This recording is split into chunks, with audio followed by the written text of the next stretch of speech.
There's something ancient beneath the waves, something beautiful, something deadly. The stories were never meant to be fairy tales. They were warnings. All around the world, long before the maps were drawn or myths were recorded, people spoke of the same creature. She had many names, but one truth: she lures, she sings, she kills. The names across cultures. In ancient Greece, they called her a siren, a creature with a voice so sweet, sailors would steer straight into the rocks just to get closer. But she wasn't a bird woman, as later stories claimed. The original sirens were sea-dwelling temptresses with long black hair, pale skin, and smiles that promised peace before pulling men under. In West Africa, she was known as Mami Wata, half divine, half mortal. She appeared from the ocean with jeweled eyes and braided hair, offering riches, beauty, even love. But if disrespected or forgotten, she'd drag entire ships to the seafloor. To the Slavs, she was the Rusalka, a drowned woman reborn in rage, victims of heartbreak, violence, betrayal. Now cursed to wait in rivers and lakes, their ghostly forms appeared to travelers, laughing, dancing, singing, until the water swallowed them whole.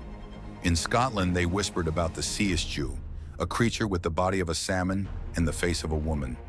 She could grant 3 wishes, or if insulted, she'd curse your bloodline forever. Different names, different legends, but always the same eyes, the same song, the same end. The way they look, evil mermaids don't shimmer.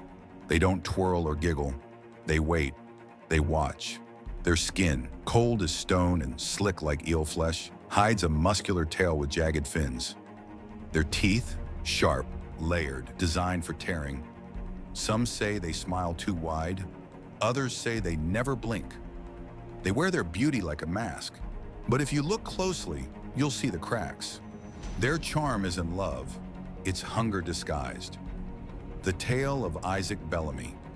In 1892, off the coast of Maine, lighthouse keeper Ceasg Bellamy began documenting strange sightings in his journal.